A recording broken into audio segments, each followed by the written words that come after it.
Of course, before JJ called, we were looking at the papers. So we took the Guardian and they said NFF, they are unveiling Keshi on Tuesday. Let us see what. Okay, that is the Guardian telling us. Yes. Okay, Complete Sports. Hazard edges Chelsea closer. Almost done and dusted. That is done. You hear me? Yes, it's really not a game I want to talk about. It's good for Chelsea. If they're able to get it done against Arsenal, then a draw at Leicester would give them the title. I remember saying earlier on that they have been condemned to win this season. 2 more games, they are champions. 2 more games and they are champions. Okay, let us look at Sunday Soccer Star. Okay, Chelsea 3 wins away from title. Okay, I thought Mourinho confirmed this thing last season when he said last season was anybody's season, but this season is definitely a Chelsea season. He said that at the beginning of last season. So it wasn't a mistake at all. So he prepared last season. Beginning of last season, just like the season.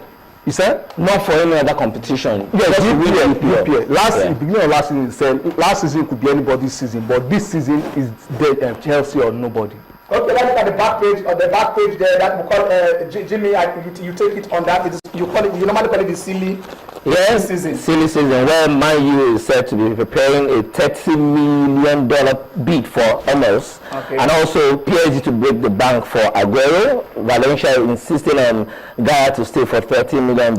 Arsenal probably to battle Tottenham for a 15 million rated Schneiderlin, and you can say it again, Barcelona to bid 17 million. I mean, you call it the silly season. It is the silly season. Is football really immune from this global meltdown? Is it about the mind-boggling figures? Exactly. The way those figures.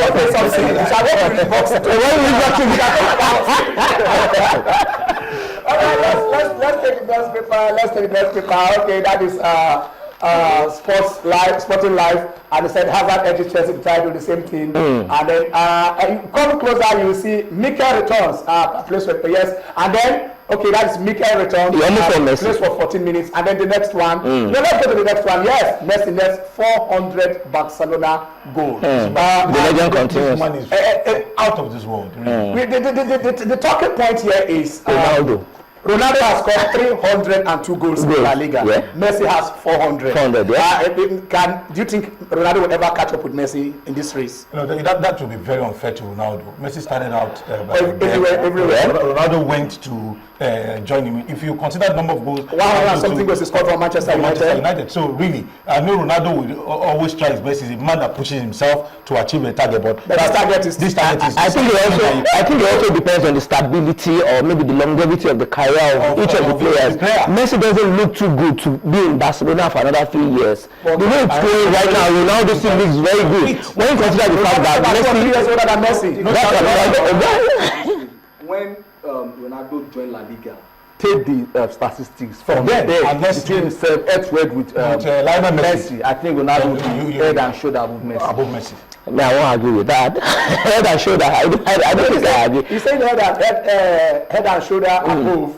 You know, so we can think about that place why we are talking about. Look at the issue where this guy say, okay, 400 goals. You understand?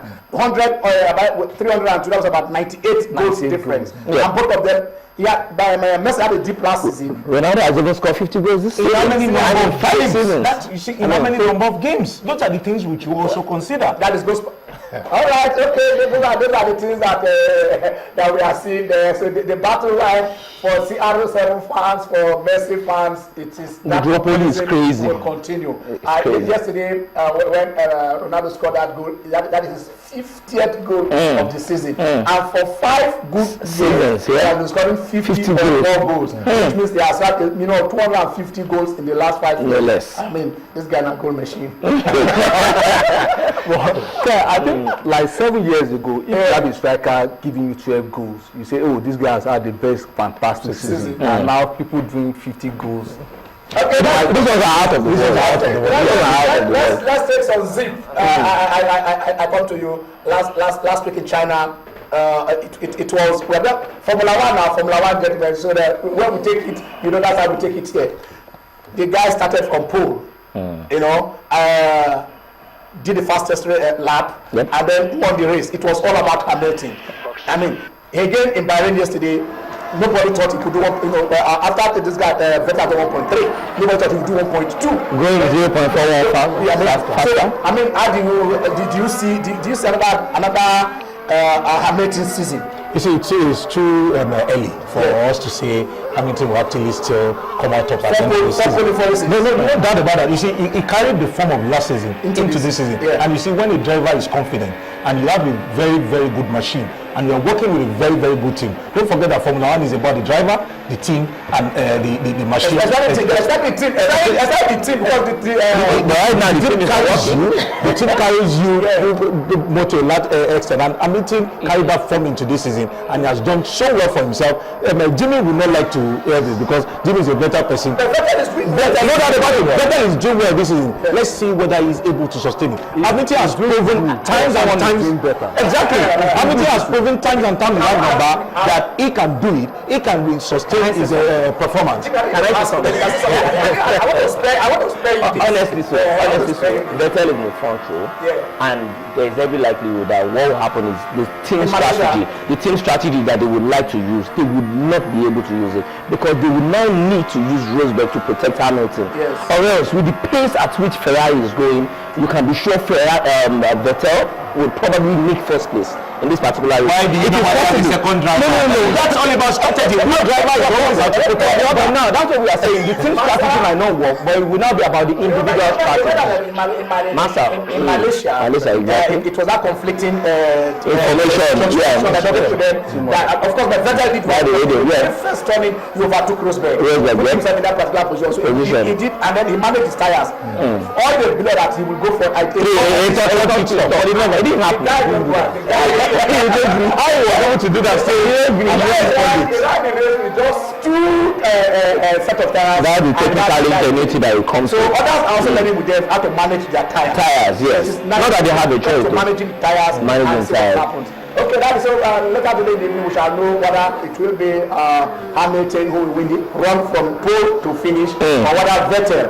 That guy is a dead devil. Because he said, I'm in Ferrari now. I have a point to prove. I wish that my guy, Schumacher, is not down. He would have given me some tips. Yes, sir. But the guy has most settled right there in Ferrari.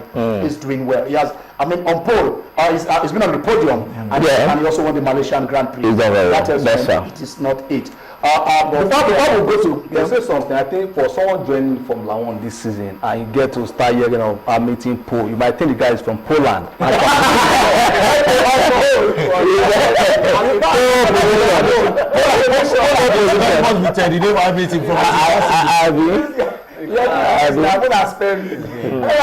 We'll start taking calls. I know it's the day because the show today is fast paced. So we'll start taking your calls. We also start with is that an English word? We'll start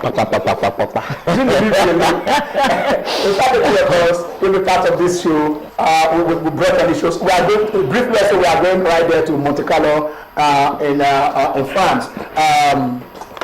You know, 6363. I will say it in Nigeria, not the Gary. Not the beans.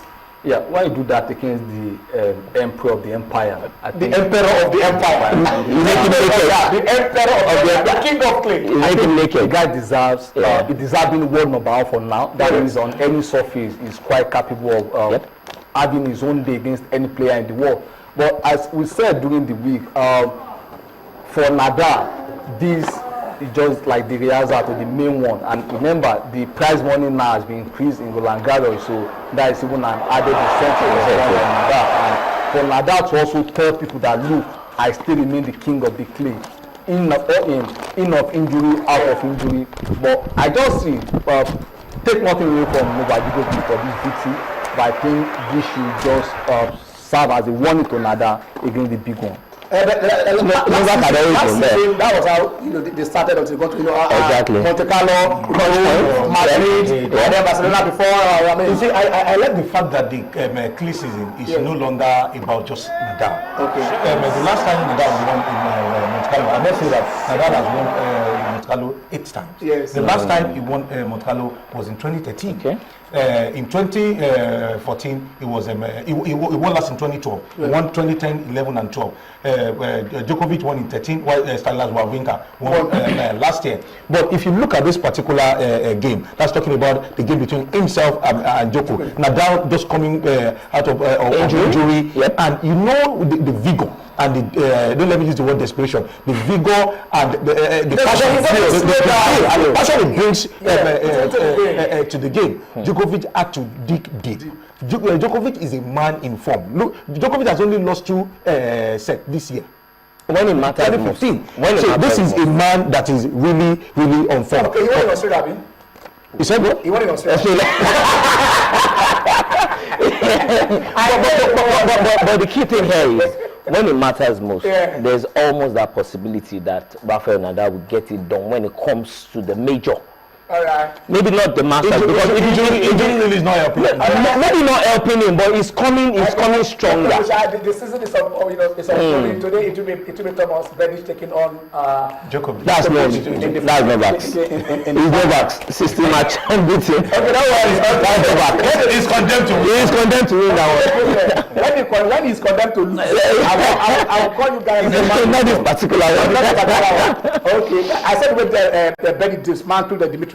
You understand? Grigor has not been in tip-top form. He has not been. No, but then you look at the way Wawrinka and these are